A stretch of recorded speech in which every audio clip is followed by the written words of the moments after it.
কোরবানির পশু ক্রয় করতে গিয়ে এবং জবাই করতে গিয়ে যে ভুলটি করলে আপনার কোরবানি বাতিল হয়ে যাবে। অধিকাংশ মানুষ কোরবানির পশু জবাই করতে গিয়ে এই ভুলটা করে এবং ক্রয় করার সময় অনেকে ভুল করে, যার কারণে তার লক্ষ লক্ষ টাকার কোরবানি বাতিল হয়ে যায়। আপনি আল্লাহর খুশির জন্য এত লক্ষ লক্ষ টাকা দিয়ে পশু ক্রয় করে কোরবানি করবেন, আর সামান্য ভুলের কারণে পুরা কোরবানি বাতিল হয়ে যাবে। এটা আপনার অজানা আর অজ্ঞতার কারণে। প্রথমত, যখন আমরা জবাই করি, কোরবানির পশুটাকে জবাই করি, এই পশুটা জবাই করার পরে ছুরি দিয়ে তার ভিতরে যে হাড় রয়েছে গর্দানের, এই হাড়ের মধ্যে অনেক কষায়রা খচখচি করে, অনেক কষায়রা সেখানে সরাসরি আঘাত করে।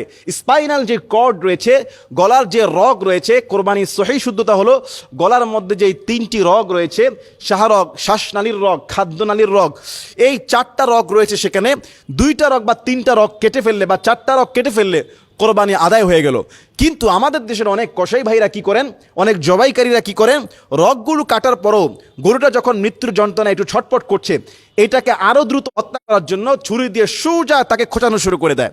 আর স্পাইনাল কর্ডে আঘাত লাগার কারণে তার মেরুদণ্ডে এটা মারাত্মক আঘাত আর ব্যথার সৃষ্টি হয়, এবং তখন ওই লাফালাফি করা জবাই করা গরুটা এক প্রকার স্ট্রোক করে মারা যায়। আমি দেখতেছি হয়তো জবাই করছে এই জন্য মারা গিয়েছে, না, জবাই করার পরে খোঁচাখুচি করার কারণে এই গরুটা স্ট্রোক করে মারা যায়। তখন আর জবাই করা হলো না, আপনি তাকে হত্যা করলেন। আর হত্যা করা প্রাণী, এটার গোশত হালাল না এবং এটার কোরবানিও কবুল হবে না। এজন্য কোরবানি করার সময় যিনি জবাইকারী বা কসাই, আপনারা যারা কোরবানি দাতা, এই ব্যাপারটা সাবধান রাখতে হবে যে জবাই করার পরে আর খোঁচাখুচি করা যাবে না। লাগলে এটা 20 মিনিট লাগুক মরতে, যদি লাগে এটা 25 মিনিট লাগুক দম বের হতে, কিন্তু দ্রুত কসাইরা এটাকে হত্যা করে দ্রুত চামড়া ছিল আবার আরেক জায়গায় কাজ করতে হবে, এই দ্রুত কাজ করতে গিয়ে তারা এটাকে হত্যা করে ফেলে। এই ভুল করলে আপনার কোরবানি বাতিল হয়ে যাবে।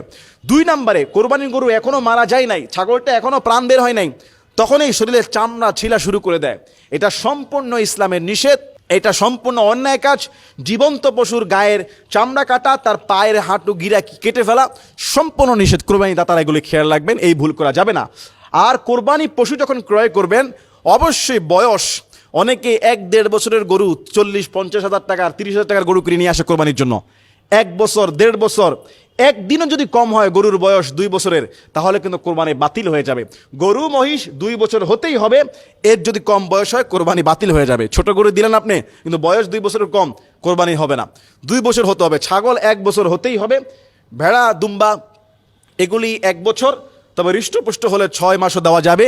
মহিষ এটা 2 বছর, এবং উট 5 বছর হতেই হবে। যত লক্ষ টাকা দিয়ে আপনি উট ক্রয় করেন, যদি আপনার 3 বছর হয়, 4 বছর হয়, আপনার লক্ষ টাকা জলে চলে গেল। এই জন্য কোরবানির পশু ক্রয় করতে গিয়ে এবং জবাই করতে গিয়ে এই ভুলগুলো আমরা মোটেও করবো না। এই ভুল করলে কিন্তু আপনার কোরবানি বাতিল হয়ে যাবে। আল্লাহ তাআলা আমাদের সবাইকে আল্লাহর খুশির জন্য সঠিক একটা প্রাণী কোরবানি করার, সঠিকভাবে করার তৌফিক দান করুন। আমিন।